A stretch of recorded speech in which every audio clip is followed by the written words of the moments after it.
যে খবর এই মুহূর্তে আমরা পাচ্ছি, আরজিকর মেডিকেলে ধর্ষণ খুনে গ্রেপ্তার করা হলো সন্দীপ ঘোষকে। আমরা জানি আর্থিক দুর্নীতির মামলায় গ্রেপ্তার করা হয়েছিল সন্দীপ ঘোষকে, এবার ধর্ষণ খুনের মামলাতেও গ্রেপ্তার। টালা থানার ওসি অভিজিৎ মণ্ডলকে গ্রেপ্তার করলো সিবিআই।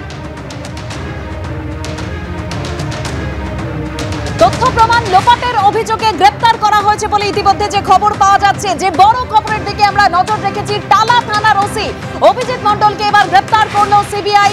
তথ্য প্রমাণ লোপাটের অভিযোগে গ্রেপ্তার করা হলো। আমরা জানি আগেই সন্দীপ ঘোষকে গ্রেপ্তার করা হয়েছিল আর্থিক দুর্নীতির মামলায়, এবার ধর্ষণ খুনের মামলাতেও গ্রেপ্তার করা হলো সন্দীপ ঘোষকে। তথ্য প্রমাণ লোট, দেরিতে এফআইআর, একাধিক অভিযোগে এবার গ্রেপ্তার করা হলো অভিজিৎ মণ্ডল, অর্থাৎ টালা থানার ওসি অভিজিৎ মণ্ডলকে গ্রেপ্তার করলো সিবিআই।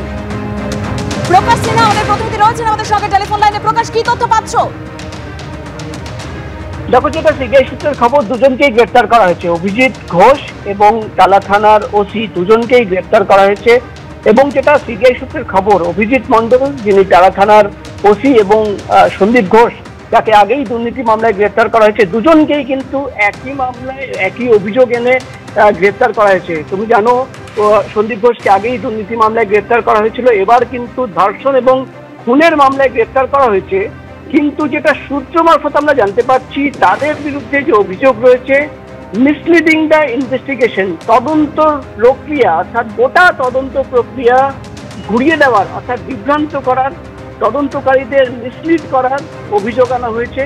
এবং ডিলে ইন এফআইআর, তুমি জানো বারবার সুপ্রিম কোর্টে যেটা সিবিআই তরফে দাবি করা হয় যে এফআইআর ডিলে হয়েছে, অর্থাৎ ঘটনার কয়েক ঘন্টার পর, প্রায় 14 ঘন্টার পর এফআইআর রুজু করা হয়েছিল, মিসিং অফ এভিডেন্স। এবং তুমি জানো সিবিআই তরফে সিবিআই এর আইনজীবী বারবার যেটা সুপ্রিম কোর্টে দাবি করেছিলেন যে স্যাম্পল কালেকশন হয়েছিল সেখানে কিন্তু সঠিকভাবে স্যাম্পল কালেকশন হয়নি, মিসিং অফ এভিডেন্স রয়েছে। অর্থাৎ তুমি জানো প্রথম দিন থেকেই সিবিআই তরফে এর আগে বারবার যেটা দাবি করা হয়েছে যে তথ্য প্রমাণ কিন্তু লোপাট করা হয়েছে, ক্রাইম সিন ট্যাম্পার্ড করা হয়েছে। এবং একই অভিযোগে কিন্তু দুজনকে গ্রেপ্তার করা হয়েছে, যেটা সিবিআই সূত্রের খবর। সন্দীপ ঘোষ এবং টালা থানার ওসি অভিজিৎ মণ্ডল দুজনকেই গ্রেপ্তার করা হয়েছে ধর্ষণ এবং খুনের যে মামলা রুজু করা হয়েছিল সেই মামলায়। কিন্তু তাদের বিরুদ্ধে যে অভিযোগ আনা হচ্ছে, যেটা সিবিআই সূত্র মারফত আমরা জানতে পারছি, মিসলিডিং দ্য এভিডেন্স, অর্থাৎ তদন্ত প্রক্রিয়া, গোটা তদন্ত প্রক্রিয়াকে মিসলিড করার অভিযোগ রয়েছে। অর্থাৎ সিবিআই আধিকারিকরা যখন তদন্ত শুরু করেন, তারা কিন্তু বারবার যেটা দাবি করছিলেন এবং সিবিআই সূত্র মারফত আমরা জানতে পারছিলাম যে গোটা তদন্ত প্রক্রিয়াকে মিসলিড করা হয়েছে। তুমি জানো সন্দীপ ঘোষকে পর 14 দিন তলব করা হয়েছিল, 14 দিন তলব করে সকাল থেকে রাত পর্যন্ত বসানো হতো।